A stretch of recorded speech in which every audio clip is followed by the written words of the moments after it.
Today you will see a scene from Darlene Craviotto's Pizza Man. I'd like to thank my actors, Katie McGlone and Hayley Bonnett, for all of their hard work and for making this a fun and easy process. Meg Moore for tagging my scene, Dennis for your guidance and faith, and my family who will watch this virtually for all their love and support. Julie and Alice live a not so glamorous life in their shared apartment. Prior to this, all you need to know is that Julie just spoke to her neighbor, Mr. Plotkin, about her music being too loud. Enjoy Pizza Man.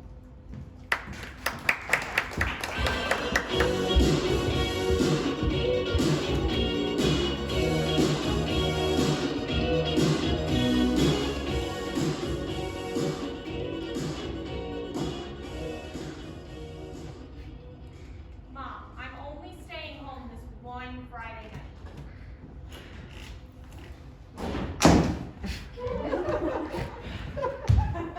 Mother, I've got to go. I can't deal with this right now. Sarah Bernhardt just came home. Please, nothing dramatic. I don't want to live. Should I sit down for this? A woman puts her whole heart and soul into a relationship. And what does she get out of it? I hate to ask. A pocket full of heartaches. A pocket full of heartaches. I did everything for that man. I gave him my life for 13 months. I went to those stupid hockey games for him. I went to cheap and sordid motels. I lost weight for him. And how does he repay me? I give up. He went back to his wife. Oh, brother. Hold it! Wait a minute. Did you eat dinner yet? Twice. I'm not going to let you do this to yourself. You lost 25 pounds in 4 months, and I'm not going to watch you gain it back in one night. But I'm depressed. You always eat when you get depressed, and then you get depressed because you ate, and then you eat again. At least I'm not an alcoholic. Don't attack me because you're upset. That's not an apple juice, is it? It's a before dinner drink. You smell like you had at least 4 dinners. We were supposed to eat an hour ago. I'm not going to eat alone. Why not? You drink alone. Don't start with me. It was a very pleasant evening before you came home. Oh, well then maybe I'll leave. Oh, fine. Leave. Okay. Fine. Fine. Go. Fine. I will.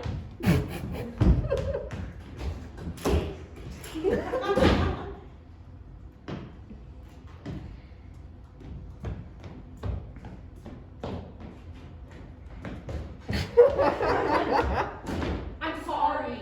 I'm just so depressed. I mean, he's been telling me for over a year how much he loves me, and then he goes back to his wife. I hope he has a stroke, that son of a bitch. Jerry went back to his wife. I heard. Who'd you hear from? Did he call? Did he call me? You just told me. I don't know what I'm saying. I have to eat, okay? I cannot cope with this. Please, not tonight. I won't make it through the night. There is nothing to eat in here. What happened to all the food? You were supposed to go shopping this morning. I was. Yeah, I gave you $20. You made a big deal about it. You said you wanted to do the shopping because I always buy diet food. I did? Yeah, you said if you ever saw another Rye Crisp again, you beat it to a pulp. I forgot. You forgot to go shopping. I guess so. Terrific! I need food. I cannot suffer on an empty stomach. Have a beer. A beer. Or wine. There's some Spanida in the refrigerator.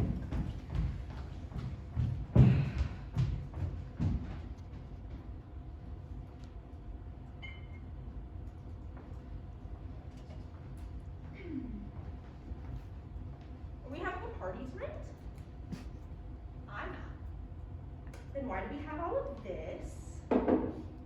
Where's my $20? Did you give me $20? Did you spend my $20 on this? I think so. What does that mean? Yes, I did. Are you drunk? I'm getting there. The one night I need someone to lean on to tell my troubles to, you decide to fall apart. I'm not falling apart. Whatever. I'm not falling apart. Okay. And what do you mean, the one night you need someone to tell your troubles to? What do we do here 7 nights a week? I'm beginning to feel like Ann Landers. God help me if I ever have a problem and need your help. You're the most together person I know. You never have problems. It's disgusting. That's you. You do have problems. Of course I have problems. Well, that's wonderful.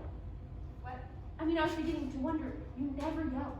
You never get upset. Whenever anything goes wrong, you just sit there and smile. It is infuriating. You have perfect teeth.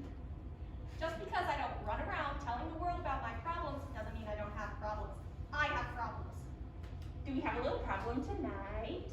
Don't talk to me like that. Like what? Like I'm on romper room and I just wet my pants. I'm sorry.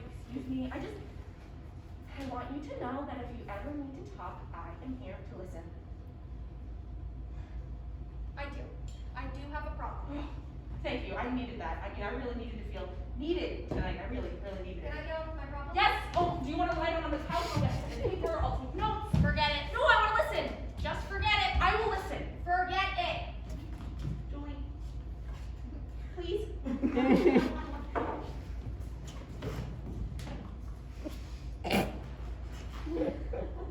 I yelled at Mr. Blackton today. Yeah, old Mr. Blackman with the hearing aid, I always yell at him. He can't hear. No.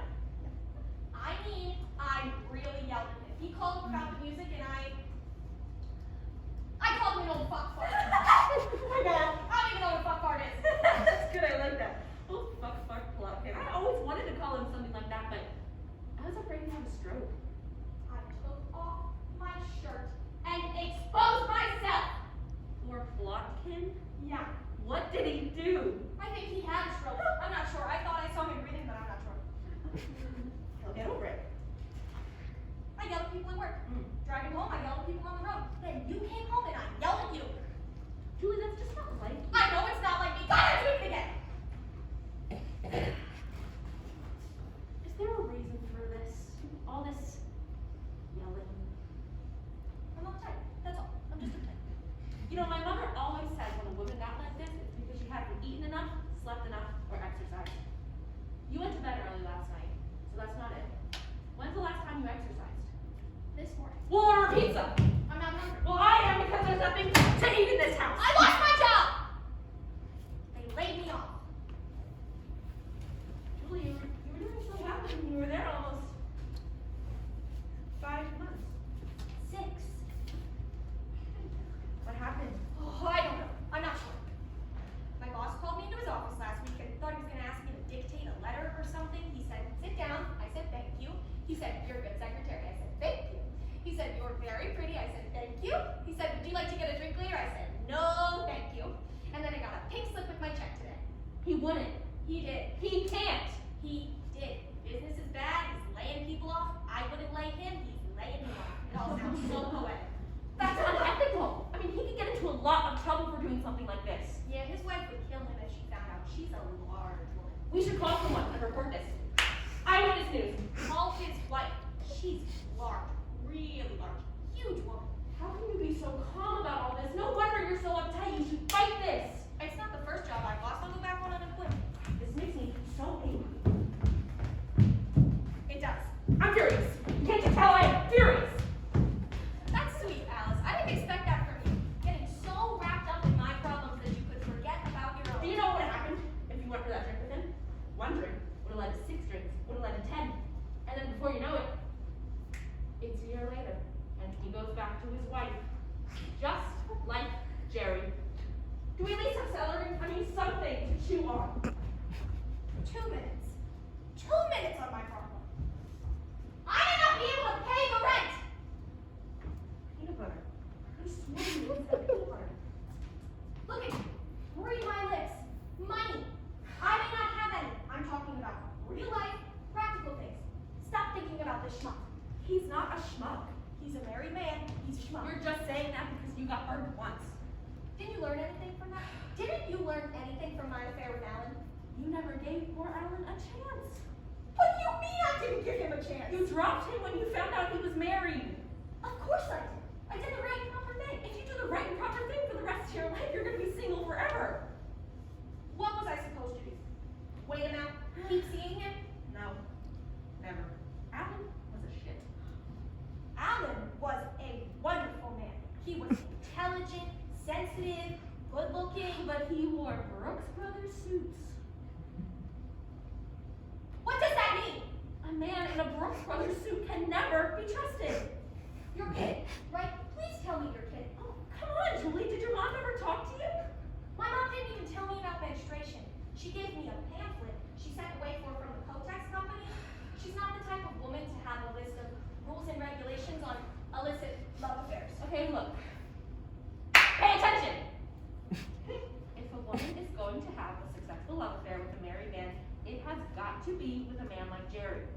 He's balding.